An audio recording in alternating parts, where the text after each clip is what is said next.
it's about giving something. So if you imagine walking down the street in your local city and somebody was offering you something for free, you'd immediately be suspicious.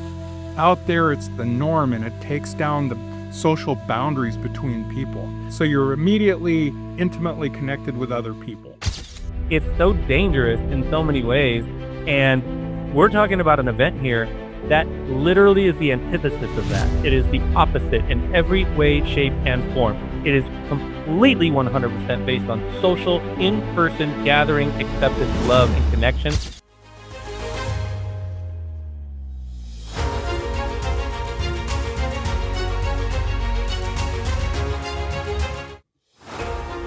The Arts Council for Monterey County is here to invest in your creative future. If you're a student, your journey is just beginning. Apply now for college arts scholarships or raise your voice as the next Youth Poet Laureate. Honing your craft? The Arts Council for Monterey County offers individual artist grants and free BusinessWorks professional development workshops. From finding inspiration to building a career, the Arts Council for Monterey County is your creative partner. Learn more at arts4mc.org. That's arts, the number 4, mc.org.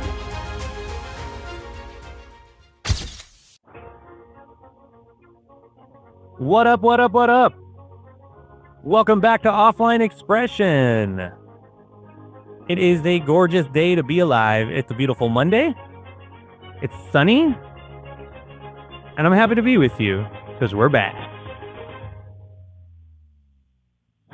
Today, I am not joined by our amazing youth ambassador and co-host, Victoria Jones. She is in school because she's awesome, and keeping that 4.1 up is good and important, and she's out there killing it for all of you. So all the youth of today, you're lucky you have a really nice person out there fighting for you, making you look real good. But worry not, my friends. We have an incredible guest with us today. Sarah Marshall is joining us from Oakland, California. Sarah, say hello to the people, please. Hello, and thanks so much for having me on, Jeffrey. I'm honored to be on today. Absolutely. Welcome. I'm so excited about our conversation coming up. I'm over the moon with the work that you have done because, you know, sometimes I meet people and I'm like, oh, that's cool. I'd like to try that sometime. Oh, that's me. Oh, I like that idea. I've never done that or whatever. But when I dig through all of your incredible work, your book that you've authored and the experience that you've had in the workforce and such, I'm like, oh my gosh, I pretty much just want to be you when I grow up. So thank you for being here. I sound like a kid. My pleasure. I'm not sure you'd really want that journey, but thank you so much. Yeah. The grass is always greener, right? Yeah. Well, Sarah, we're going to keep our listeners in suspense, I suppose. But here's the deal. I don't even know where to start. You're just so cool and eclectic, and you've had so many different cool walks of life, and your work kind of speaks for itself. So what I'd like to start with, I guess, is I want to introduce you, but I want you to do it. I want you to tell our listeners who you are, a little bit about yourself, and I know there's so much, so pick and choose, right? And then, kind of what you are moved by in the work that you're doing right now. How's that sound? That sounds great. Awesome. Take it away. So my name is Sarah Marshall. I'm in my 60s at this point. I've had a long and storied life with a lot of different chapters in it. And I've been a lifelong learner, discoverer. I've always wanted that next experience. I've never wanted to stay safe. I always wanted to push myself out on the kind of the edges and see what's out there that I haven't experienced before. And so I've had a real opportunity to travel the world, to throw myself into lots of different kinds of experiences and kind of let the flow of life take me to wherever it goes. And so it's been a great life of discovery, and it's brought me to a place where I feel very good about who I am as a person, but that I've had to earn that over the years. Yes, that is all of that is beautiful. A lifelong learner and discoverer. I love that because I think personally my philosophy is as soon as you think you know everything, you've started,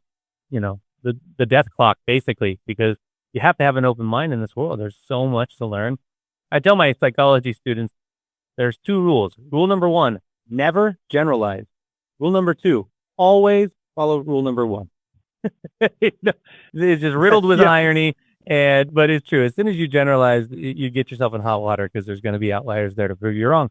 And if you are going to shut down your mind to things, you are going to make those mistakes pretty quickly. So I love being a lifelong learner as well. So I join you in that effort. At the end there, you said something really, really good that I think is super important. And that's, I'm very comfortable with who I am now, but I had to earn that. That says some stuff. It sounds like the adversity of our youth and the things that we go through as we develop, we don't get anything for free. We have to do the work. And sometimes that work is really hard to look at. We don't enjoy it particularly and don't even know we're learning stuff sometimes. So like what kind of journey can you tell us about specifically? I know that you have a lot of experience with Burning Man, and I'm very interested in hearing about that because everything it stands for is stuff I believe in. And I'm going to admit that I've never been, and I'm definitely planning on going. It's a bucket list thing. So I want to know how that weaves into this journey that you've earned. It's a great question because I would say the early part of my life was fairly buttoned down. I spent time in the military. I got a degree in engineering. I worked as a professional, as an engineer, and in corporations as managers and directors and executives, et cetera, et cetera. And that's a fairly beaten path, known life. And unfortunately, most of it was I was trying to compensate for myself. So what I mean by that is I'm a trans woman. I knew from my earliest youth that I was. I also grew up in a place and time when it was not okay to be that. And so I spent all of my early years up into my 30s trying to make up for that, trying to sublimate it through healthy activities, so to speak. So my journey to Burning Man was my first year at Burning Man. I had only been out as trans and living my life as a woman for like 3 years, and so I was not prepared for a place of that intensity and that openness. I was very much used to living this kind of buttoned down, tied down life, trying to compensate for being trans and still not quite comfortable in my skin with that either. It was still front of my identity. So I hit the ground on the Playa, which is a place, Burning Man is a place that there's a couple of really great, it has 10 principles, but there's a couple that really hit me. Number one was it's a gift economy, which means there's no buying, selling, trading.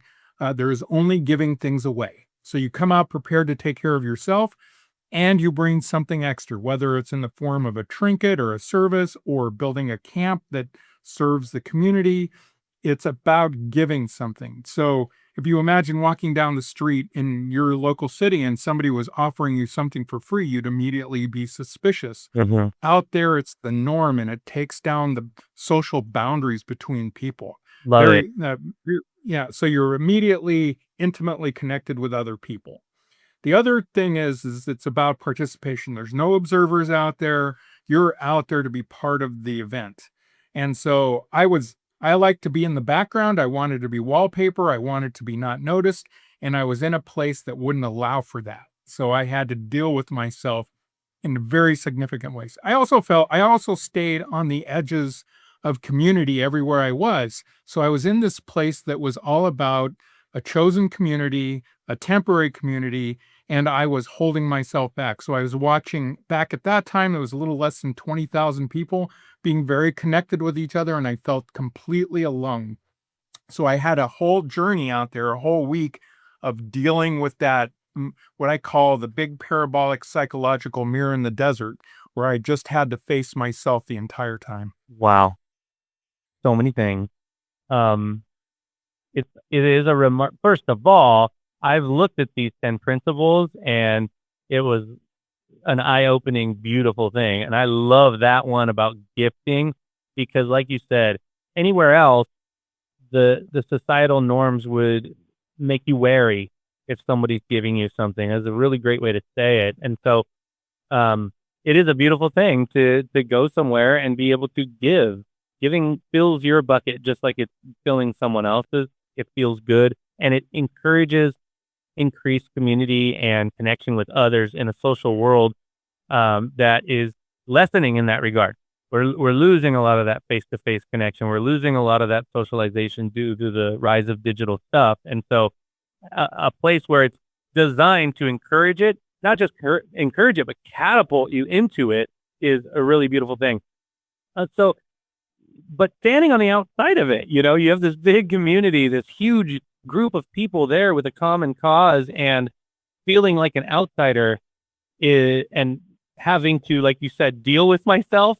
What a great way to say that. When you can't look away from the mirror kind of a thing, that's a forced revelation, right? You had to go there. So that's the first year. And did you make it, like, after that first week? I mean, the very first experience, life was changed forever, or did you have to go back a few times? What do you think? So, one of my characters in the book that I've written about that is Rachel. She's a trans woman and goes through similar experience. She's much more broken than I was and has a much more dramatic experience out there than I had, but the trajectory was the same. And the way it came out is when I was driving off of the Playa after the end of Burning Man that year, I was talking to the guy that I was giving a ride out, and I said, I think I'm finally ready to be here. So it took the entire event, and it took a lot of different things happening in that event for me to go through the knothole of realizing that I was the one holding myself back. In other words, I was a scarecrow, and I had my arms out, and I was frightening away all the animals. And it took putting my arms down and letting people in to actually join the communities of people that loved me and wanted me to be there. But I didn't see that until I went through that experience. So that first year was the powerful transformation I needed.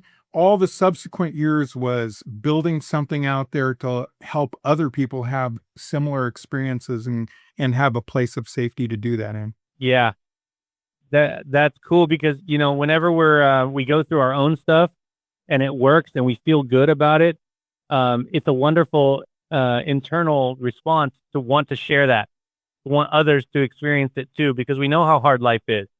We know that there are hard things out there, sad experiences, and people going through tough times. And if a location, a community, an event can change that for somebody in such a specific and distinct way, then of course we want others to experience that. So turning around and facilitating it for others, that's a really good way. That's gifting in and of itself, which helps grow your own journey right there.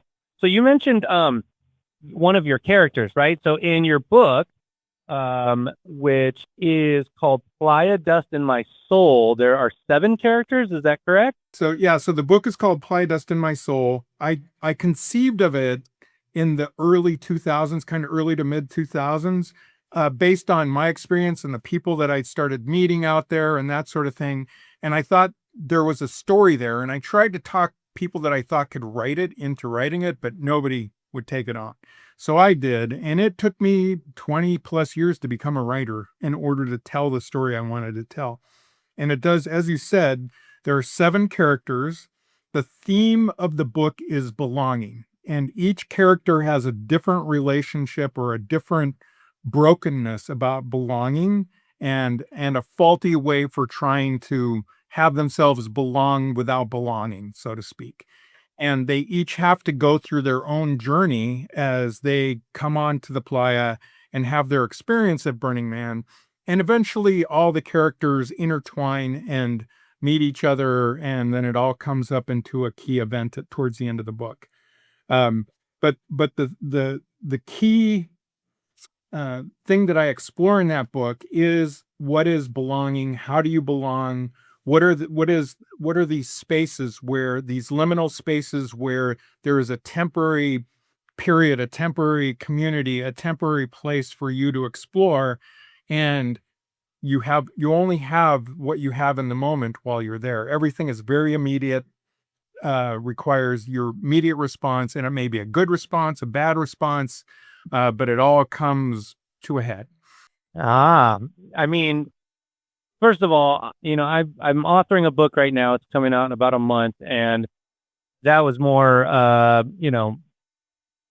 memoirish in a way, about neuroscience and the digital age and my own experience with life and my journey. But it was hard enough writing about one. To write about 7 characters or to create these things. When I was reading this kind of your synopsis that you put out, what I really kind of enjoyed is there's some open-ended vagueness to it that gives you this intrigue, right? You're like, well, I want to hear more about that. But then there's also some specific keywords that you use talking about transformation and journeys and things like this that really make it seem like it could have some real stuff that happened. It might be borderline on some experiences that maybe you saw or lived, but also are written in a fictional way. So is anything in your book like real, specific, like those things actually happen to someone and they've been just kind of modified to fit these characters and the experience because it was so profound and it needed to be written about? Yeah, so all of it. Yeah, okay. All of it is based in some nugget of reality. Or, for example, the first character you meet, so I'm not giving too much away, is Ruben, and he has recently been released from prison. He was in prison serving a 12-year 12 years, and he was let out in 4 years. He was exonerated, and suddenly he was out with nothing, no place to go, nothing to do, not sure what he's going to do with his life. And he gets picked up and brought out to Burning Man to be on what's called the DPW crew, the Department of Public Works, the folks that come out there and build the initial structures, etc. And he goes to work on the Playa. I met that guy.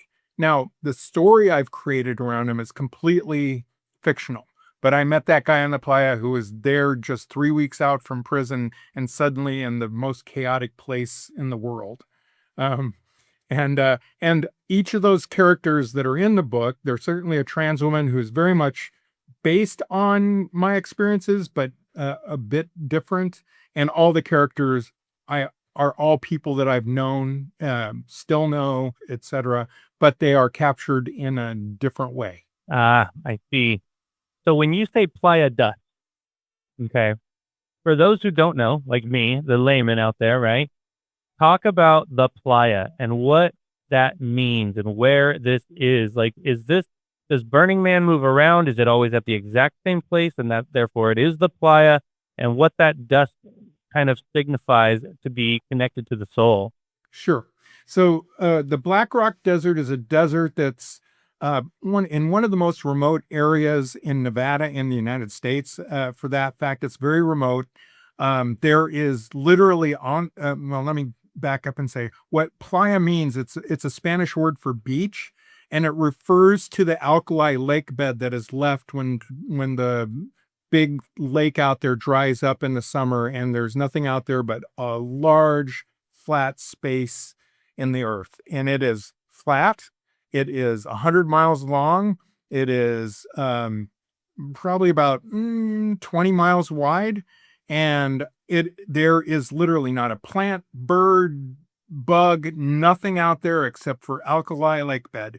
And it hardens into this really tough, drivable bed that is just this very silty kind of, what cement dust is like. Yeah. That's what the playa dust is like. It's Ooh. very fine, and when you're out there and the wind whips up, it gets into everything. There's nothing if you take something out there, it will have playa dust when you come back. You just accept that there will be playa dust everywhere.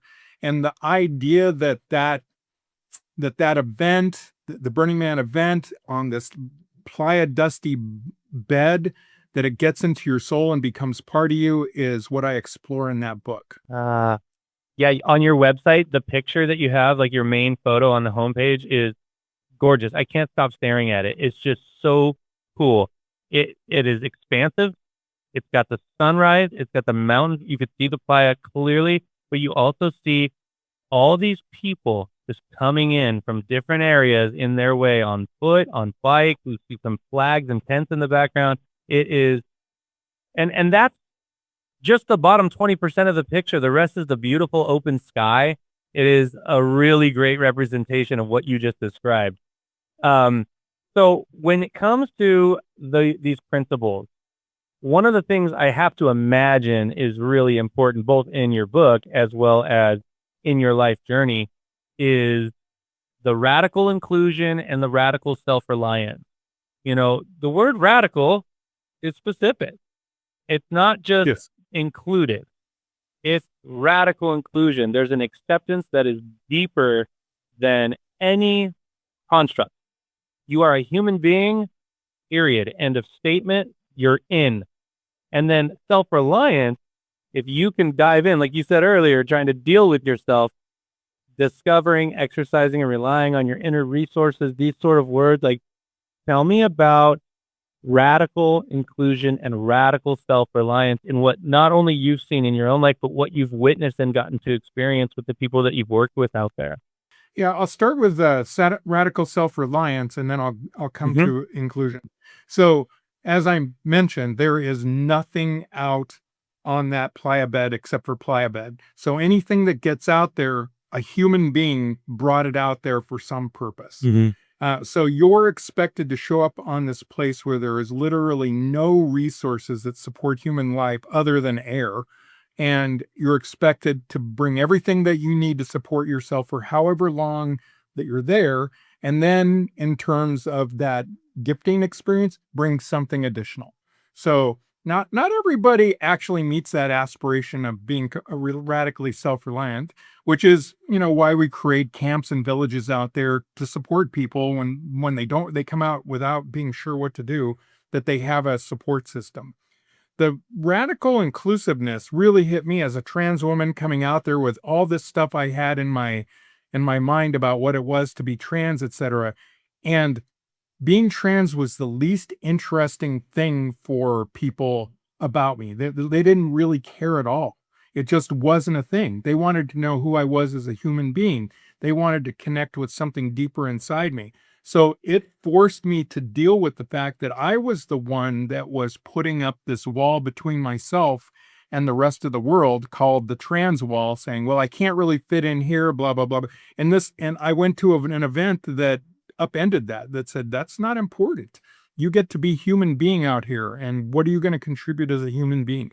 Yeah, I love that. Okay, good. Yeah. And that's, it's what I'm trying not to get ahead of myself because I want to hear the rest of your talk about inclusion. But I also think that what I'm really sort of fixated on with this conversation is everything we do on this show is about the fact that the digital world and the way screens are affecting the brain for children, for people in adolescence, and for people who struggle with really hard stuff.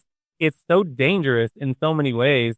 And we're talking about an event here that literally is the antithesis of that. It is the opposite in every way, shape, and form. It is completely 100% based on social, in-person gathering, acceptance, love, and connection.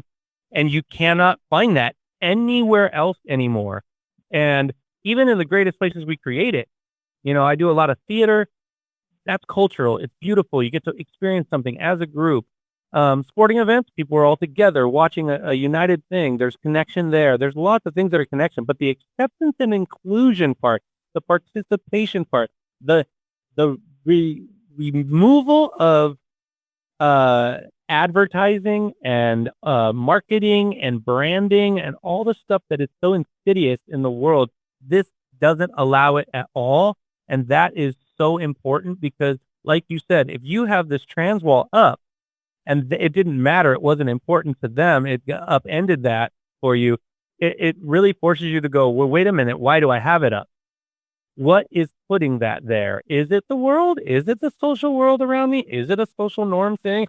Fear, of course, because there are people who don't understand things, and when they're ignorant, they attack them. So, of course, we have some self-preservation that comes with, I want to protect myself and make sure I'm not in danger because there's mean people out there. But other than that, is it me? Do we know of it? What's going on? That had to be an absolutely bananas experience for you.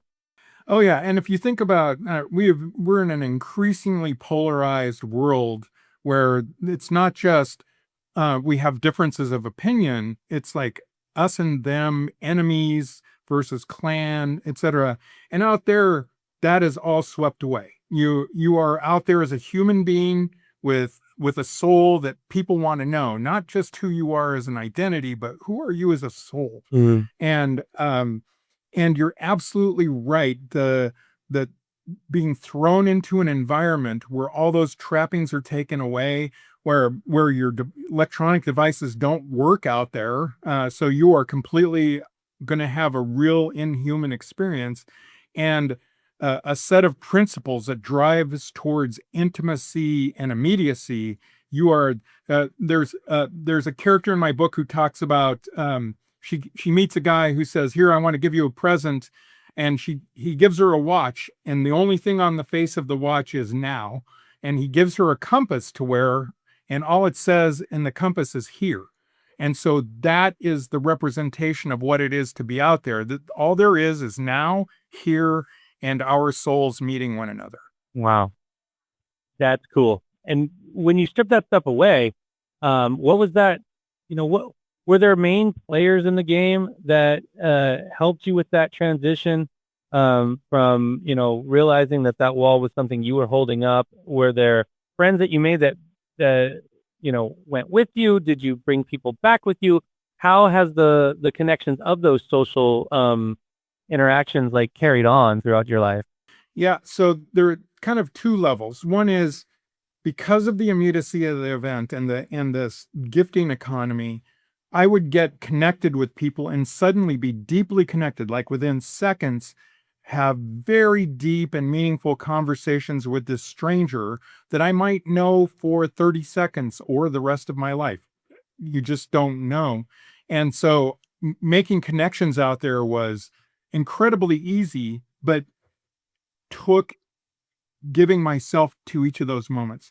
In terms of the friends that I had, friendship communities, but I was very on the periphery of all of those communities. The thing that happened, the truth in Rachel's journey is she comes to realize that these people that she feels like are treating her as a novelty because they're largely straight and she's trans, etc., actually just were opening their arms and offering community and love.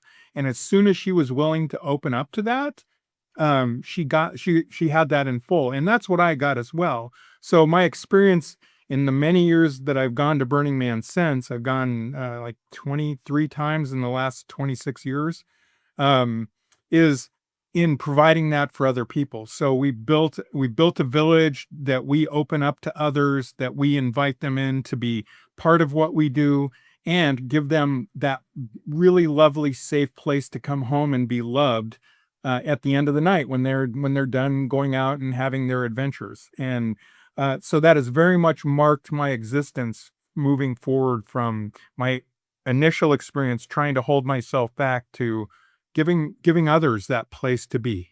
Excellent. That's a beautiful thing. And with the interesting thing about all the 10 principles is how they manage to also weave in the things that do cause a little bit of fear when the world is talking about social constructs. So I love that there's civic responsibility.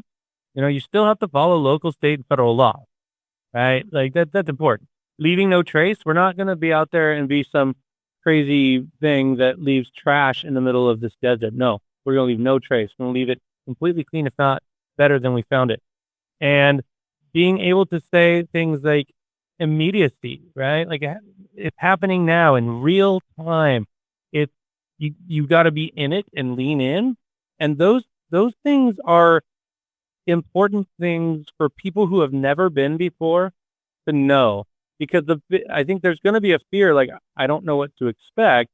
And so having those kind of understandings of, okay, it's just then, it's temporary, it's participation, we're leaving no trace, bring what you need, gift and all that. Like there's some really good, encouraging answers to questions before they even get asked, just by listing out these 10 principles.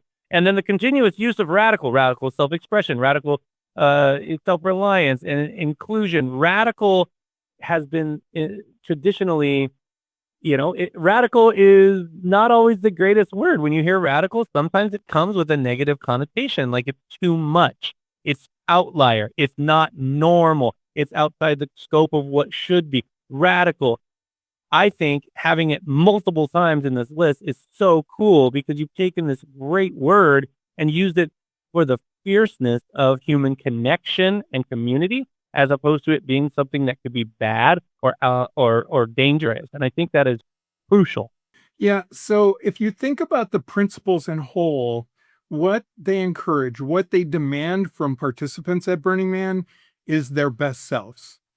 And that, so all the use of radical in all of those principles is talking about radically bringing your best self to the table, which is different. I've been around people that bring out the worst in me, and I've been around people that have brought out the best in me. This is an event that demands the best of who you are. Now, there are definitely people that will go out there and ignore that and bring the worst of themselves. And I treat some of that in the book. But by and large, people out there are completely willing to respond to the demands of those principles by bringing their best selves out into that community. I see. Yeah. Yeah. You make a good point. Sometimes people are still going to do things that we really wish they wouldn't. And they probably later do also. They go, I wish I wouldn't have done that. But, that's also very human, right? When there's some emotional thing going on, if there's some behaviors that are completely unacceptable, chances are there's a lot of pain in there. Somebody's dealing with something that they have not really worked through. And so I imagine in an experience, in an event of this nature, there's a lot of grace, love, and forgiveness when that stuff happens, because you can see right through it. You could probably see right through it that something's wrong here, and they have a lot. There's probably some pity. It's like, I feel bad for that person. They're hurting bad if they're doing that, and so I imagine that's probably changed a lot of hearts along the way as well for those people that have brought the worst selves out there.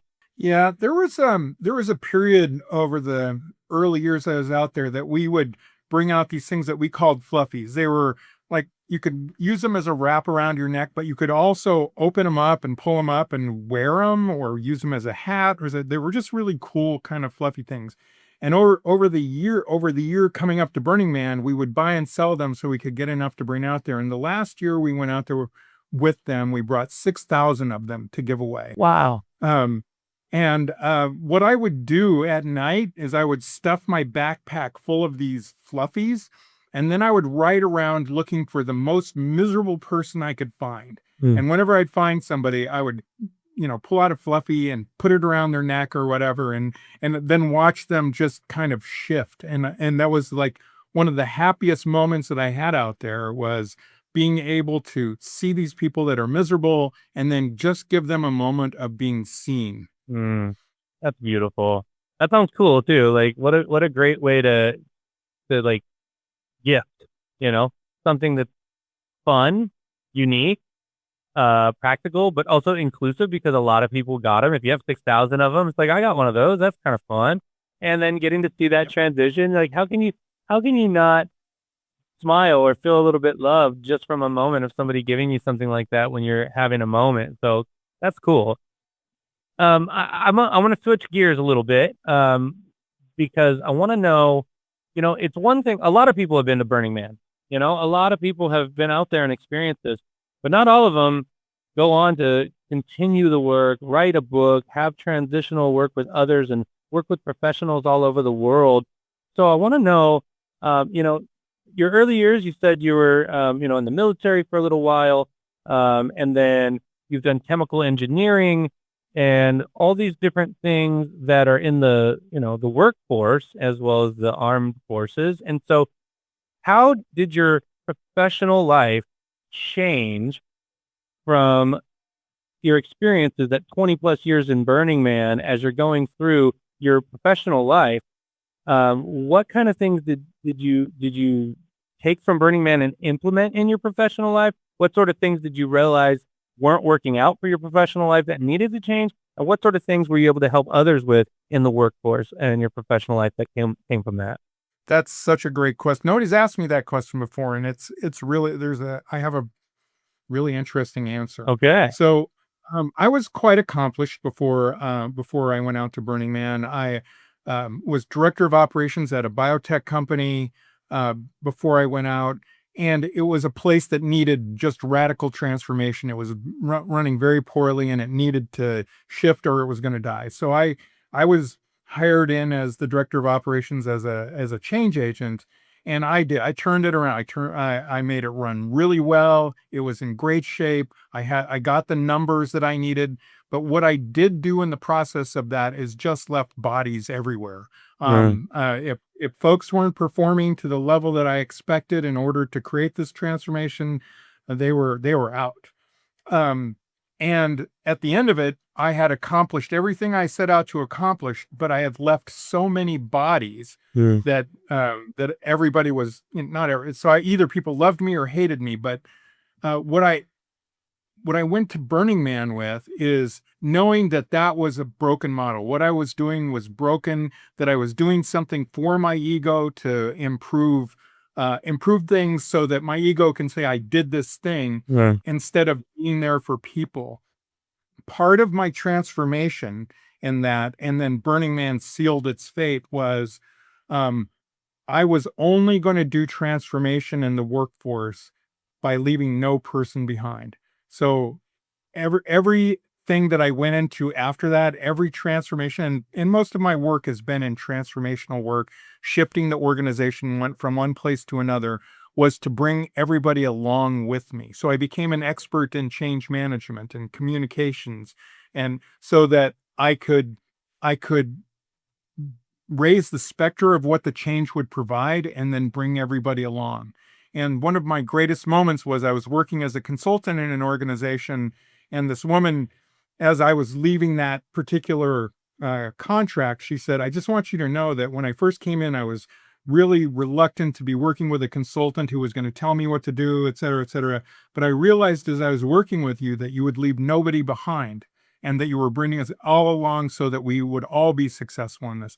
And that is my proudest moment at work, is that somebody could see that I was actively not leaving bodies, that I was actually bringing people along.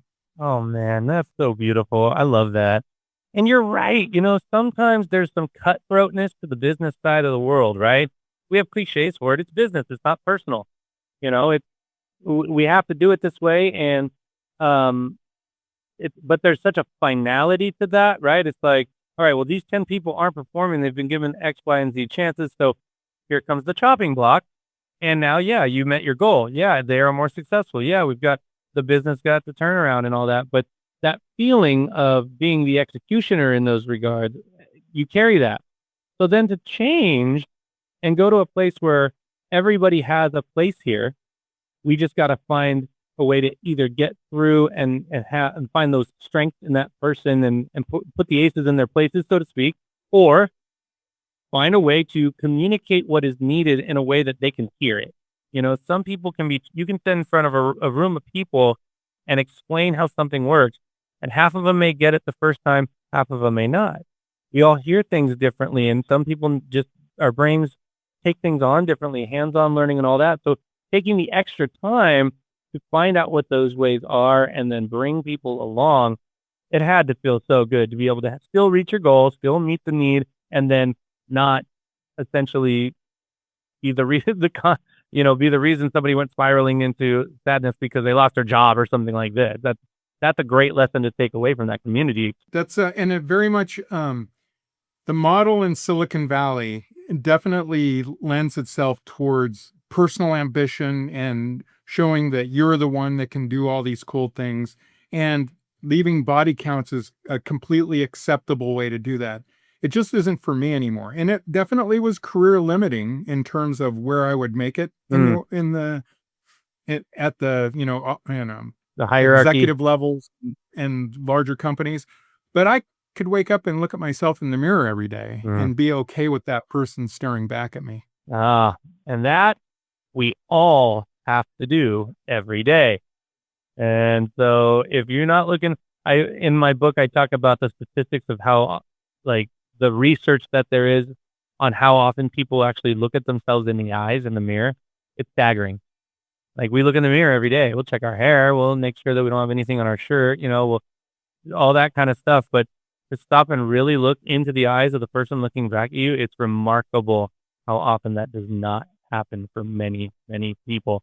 And so when you're comfortable doing that and you can go the next step, talk to that person even, hey, that's huge. And waking up and feeling like you can sleep at night because you didn't, you know, end somebody's livelihood or whatever, got to feel really good. So then we continue. You go into all this different change management and working with companies. I mean, you also have this experience of being the Burning Man Village mayor. So there's a lot of responsibility throughout the entire year preparing for the event, I imagine. So in terms of balance, right? Work-life balance. Burning Man's important. It's special. It's huge. So it's not like it's just a bunch of random people with tents. There's a lot of organizational pieces to all of that to make it work the way that it does. How big of a commitment is something like that village mayor, and what does that look like in terms of balance with having a career? Yeah, it's completely fair, and there is no money to be made as village mayor or any kind of village leader. You are just doing it completely because it's a passion for you, and you want to support other people to have the kinds of experiences that you've had. So it actually wasn't so. I had to figure it out. So at first, it took a lot of time. It was a non-replicable model. So I would be mayor and I would get things going, and then I would say, okay, it's time for me to step back, somebody take over, and then it would be reinvent the wheel time. So the last time I took it on, about it's almost 10 years ago now, I decided to do something different. And what I wanted to do was create a situation in which people could step up into leadership roles in the village, but do it in a really safe way. So people that had never been a leader before, they could step up and they would be supported. So what does a leader need? They have to believe in the culture. And that's pretty straightforward. If you're in our village, you're going to believe in our culture. The second is that they have to know how to lead. And that means you need to teach people how to lead people, not to boss them around, to bring them along, to inspire them, to support them in their struggles, etc. And the third is that they are able to occupy whatever role they're taking. So what I did one year is I wrote the guidebook for the village, and I broke it down to everything that needed to be done, the power grid that we would have to run, the things that we needed to build early on, how we take them down and put them away, and the whole nine yards. From this is how you build a village, and then take it down at the end of the week and a half that we're there. And I didn't know if it would go over well. That guidebook turned into an online guidebook that we still use to this day. And what happens is, if somebody wants to take a leadership role, we say, okay, here are the responsibilities for, say, running the kitchen crew or building this particular venue or whatever it happens to be. And we will match you with somebody that's done it before so they can support you in doing it. So we take away all the barriers for stepping into leadership position. And what that's done is it's created a village of leaders. And so it's very easy to cycle through that now. It's not a big effort to put up the village anymore because you have a set group of people that can step in and run things and make them happen and do a great job. So it's been, for me, I wrote an article about this because I do a lot of writing, but I wrote an article about how to create a leadership kind of framework that you can build people into leaders if they want to take it on. And so that was very exciting, watching that in action, watching people just jump into it and taking it on and not being afraid because they knew they were supported. And that was one of the most exciting things that I've done, because that contribution continues to echo to this day. And I stepped down as the village mayor about 5 years ago, and it's still being run just in amazing condition. That's awesome. How big is the village? It has ranged from, it's pretty typically, it's anywhere from 70 to 100 people. It has gone up to 300 people in some of our more ambitious days.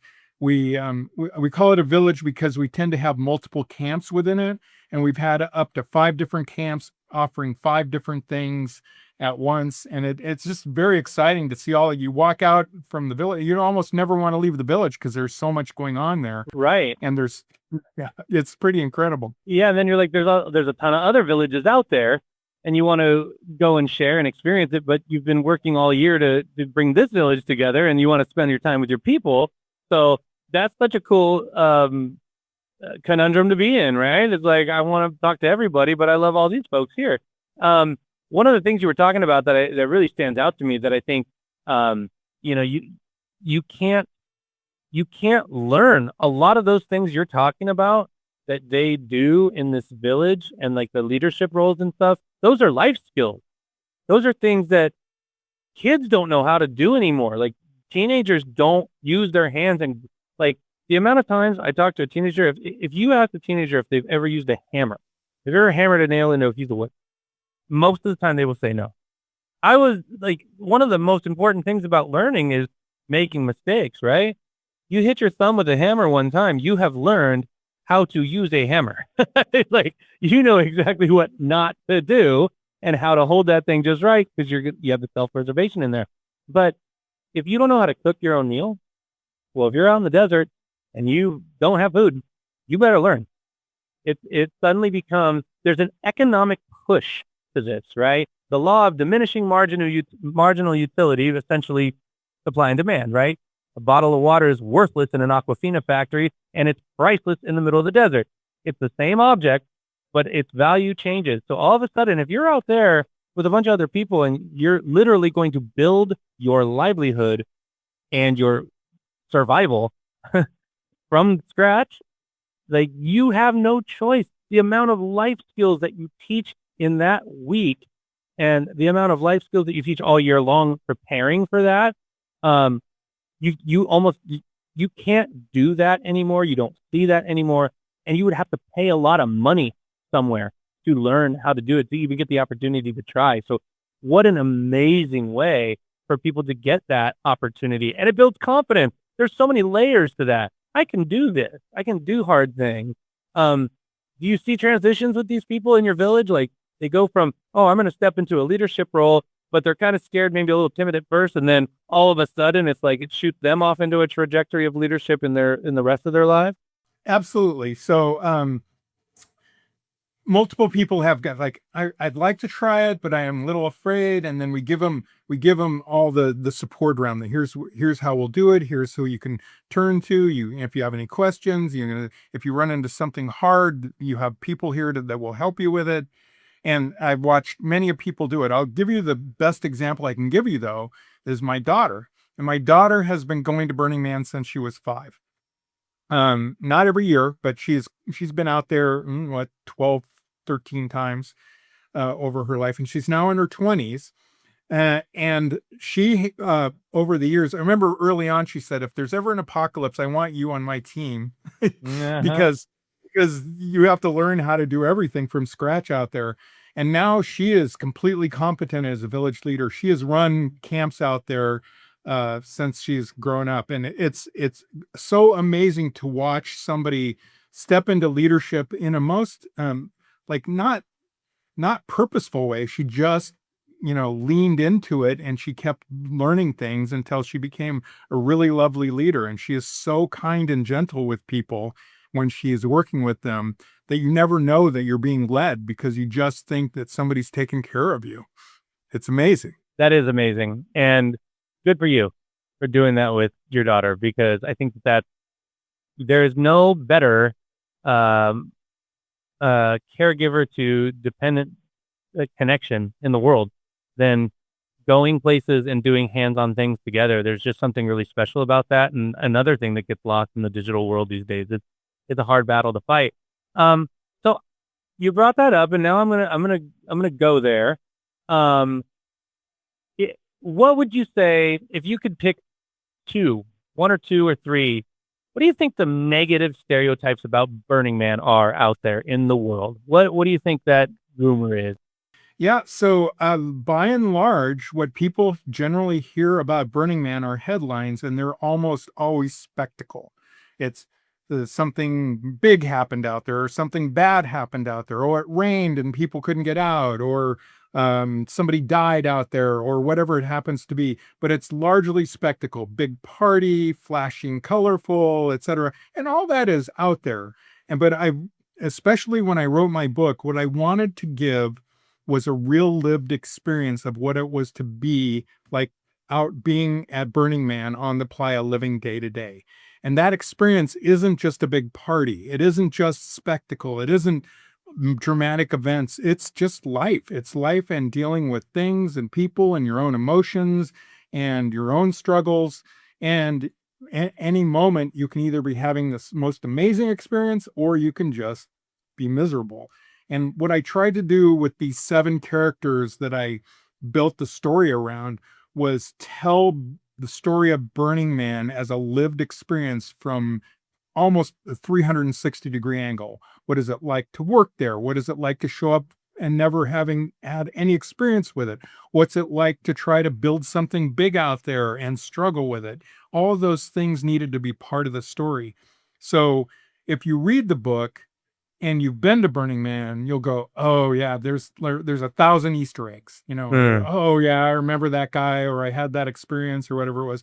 If you've never been there, my goal was to give you a real experience. Like if you could never go, what would it feel like to be out there? And you would have a real lived experience through those characters' eyes. Great. Yeah, I agree. Like I'm having a little soul searching here because I want to go. I've always wanted to go, and I've always wanted to be there and experience it. And I know a lot of people who have, and I've heard every one of those, right? Some are partiers, so they focus on the party side. They're like, yeah, I went out there and I was wasted. And blah, blah, blah. It was so fun. It was beautiful. It was awesome. It always comes back with good stories usually, like regardless of what way they went. It was fun. They met cool people. They had a great time. It was a beautiful experience. It's so artistic and moving. The emotional side of it, I'm an emotional person. So living art pieces and like things like this, they hit me hard, quick. And so I'm mostly interested in that. And then, the piece of it that always scares people, I think, is I've never done something before. Change is already scary. Going out, doing a camping type experience for a long time in the middle of nowhere, if you will, is terrifying to a lot of people.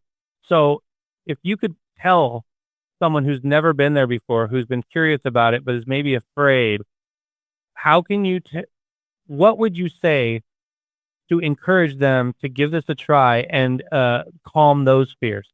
Yeah. So there's a couple of different, let me talk about the psychological part of it that you were just addressing, and then Yeah. I'll talk about the logistical direction. Perfect. So Burning Man is so big. A friend of mine said early on in my years out there, he said, you can titrate into or titrate out of anything you want to here. So if you want the party, you can definitely find that. I've seen people do that. I don't know. It looks exhausting to me. If you want a solitary experience where you're just communing with the art, you can do that as well. If you want a communal experience where you're just engaged with a camp or a village that really draws you in and meets your needs, you can do that. All those things are out there, and you can choose your own story in how you're going to experience it. One of the unique things about Burning Man is you can have a desire to go from, say I'm on one side of the city and I want to go to the other side, and I have this intent to go out and do that. I may never get there because I will be caught up in so many experiences on the way there that it's always the journey. It's not the destination out there. It's just a continuous journey of new experiences. So the logistical part is it is an intense environment. You can experience everything from 110-degree weather to freezing. You can experience wonderful, lovely, beautiful weather to windy, dusty, rainy. You'll see it all. And I cover some of that in the book as well, is having those experiences, and depending on how you're set up, whether it's going to be a non-event or it's going to be, completely dramatically change your life. Right.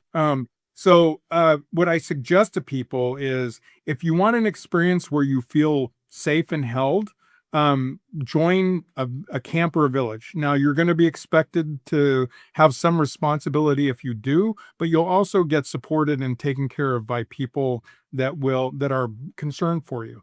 In my village, we don't let anybody in that isn't sponsored by somebody. So the person that's sponsoring them is expected to be responsible for their experience and our experience with them. And so we always bring in people that are really lovely because there is a true accountability for keeping everybody on the same page. So my recommendation is that you join a camp or a village that you can be supported by and that you can support. Contribution out there is pretty critical. One of the things that I noticed my first year is, I've talked about participation. I was trying to be an observer for most of the time I was out there, and I was miserable. The minute I started contributing, I actually had a wonderful experience. But it wasn't until I started giving that I actually was there. I see what you're talking about here, because I love that. Yeah, join a village, but be expected to carry some of the load, but know that your needs are met at the same time. Like, could there be a better definition of the human experience? Like, that's how it should be anyway, right? Like, contribute, but know that you're supported and lifted up. You won't be alone, and that's important. So how does somebody join a village? Like, if they were like, okay, I've been convinced, my listeners go, you know what, I'm gonna go. Obviously, they can go to the site. They could see the events that are coming up, go to see the map, the regions, and all these things, get tickets and all that jazz. But are there specific directions they should go in the digital world to find a village, make connections, and start becoming a part of this community to where they feel like they can actively get involved?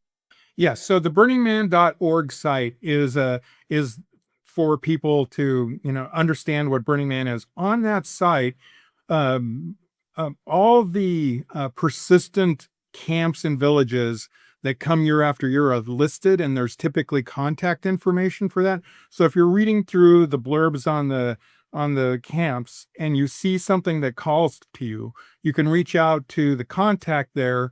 What I do recommend, because I've received a lot of these, and people will say, I want to come party with you. And those are not people that we're generally interested in. But if they say, hey, I see what you're doing out there, I'm really excited about what you're doing with your village, and I'd like to contribute, here are the things that I can bring to the table, then that's somebody I want to talk to, because they understand that they're not going out to Burning Man just to have a party. I mean, they may do that, and that's great, but they're coming out to contribute, to be participating in something that they are creating as much as enjoying. And that's a very different experience than just going to, pick your event and you're just going there to be entertained. That's a good point.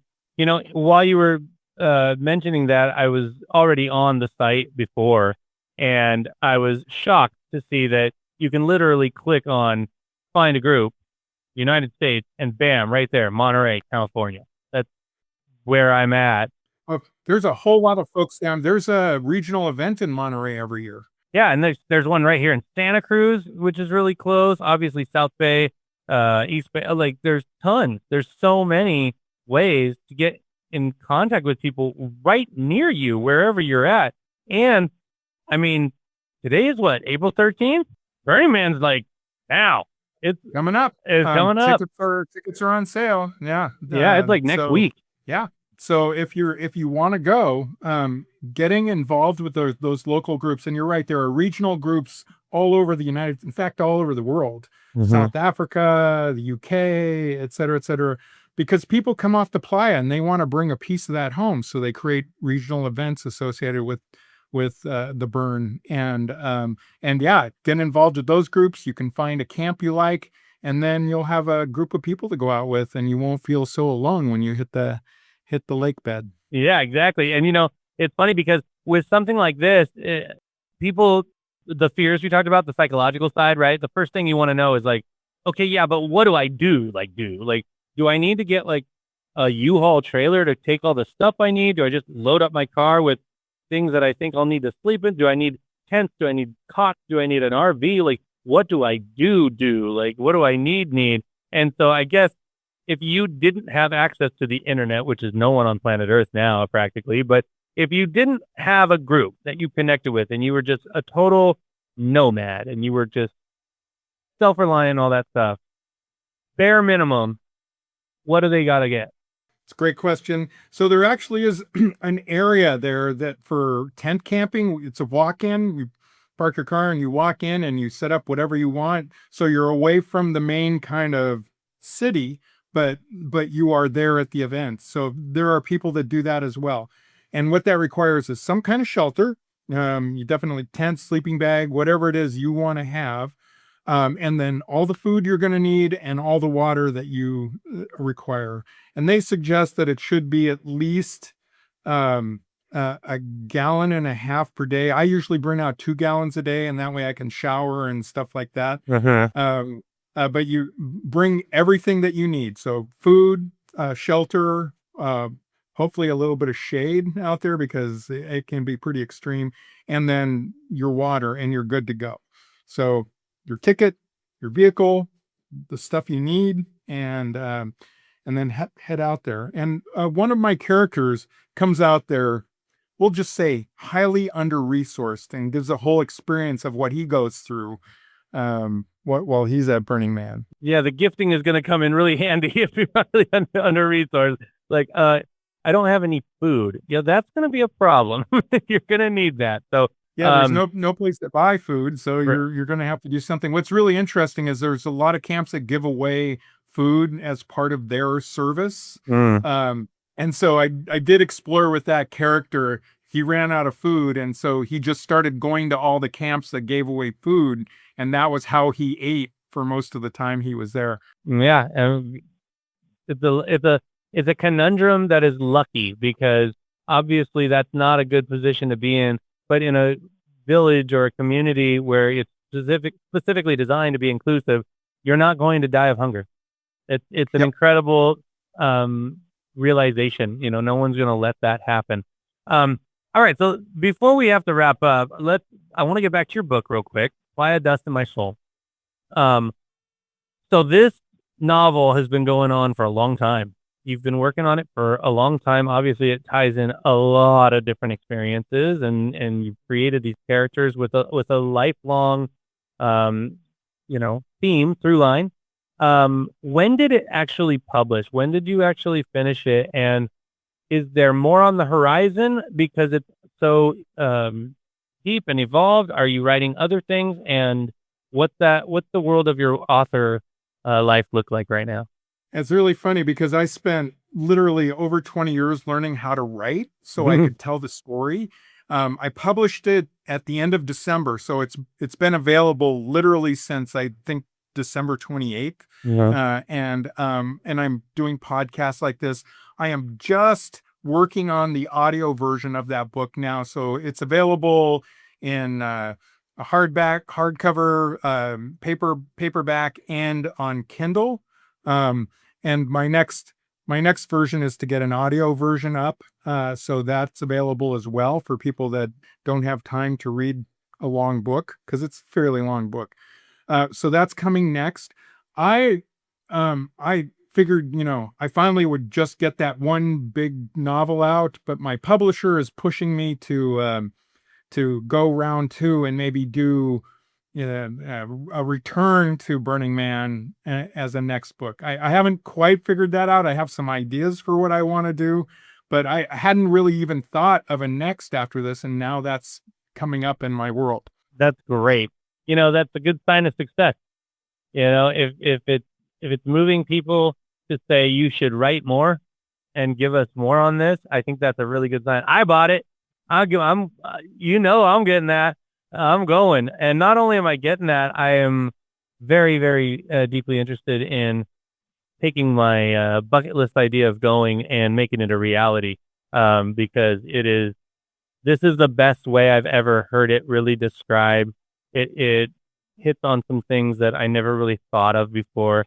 And my own journey has led me to an enlightened place where I'm willing to accept some stuff that it's going to be really good for me, kind of a thing. And I feel excited about it. It's cool. And with the book, I know you can get it on Amazon, right? And it looks like your site is really well run and it does a good job explaining it and stuff. So at playadustinmysoul.com, we can get information about the book, information about you, and see some really cool, pictures and some other podcasts you've been on and stuff. So I'm excited about that. So what do you look at for my last question for you, Sarah?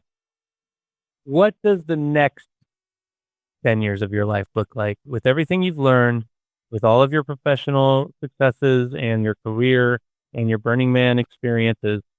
What's the rest? It's a great question. I'm certainly not done at all. If anything, life is picking up for me. It will be filled with contribution. There will certainly be more trips out to the Playa to enjoy Burning Man, but there's also other things in my life. I'm running a consultancy now, and I support, and some of my more fun projects as a consultant is I work with a lot of nonprofits and help them develop leaders of leaders in the nonprofits and getting them run well. I'm writing a book that's about work as well, and I see us living in a world of disruption, and how do you run organizations in a world of disruption? Right. So I'm writing a book about how to do that as well.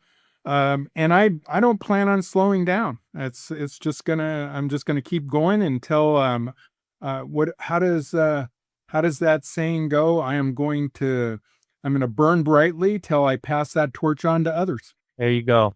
Well, I love that, and I can certainly see that you will do that, and you already are. So, Sarah, thank you so much for joining me today. I've really enjoyed this conversation, and I really hope that someday our paths cross in the Burning Man world, because I know that when I do decide, when things start getting real to where I can do it, you're going to be hearing from me.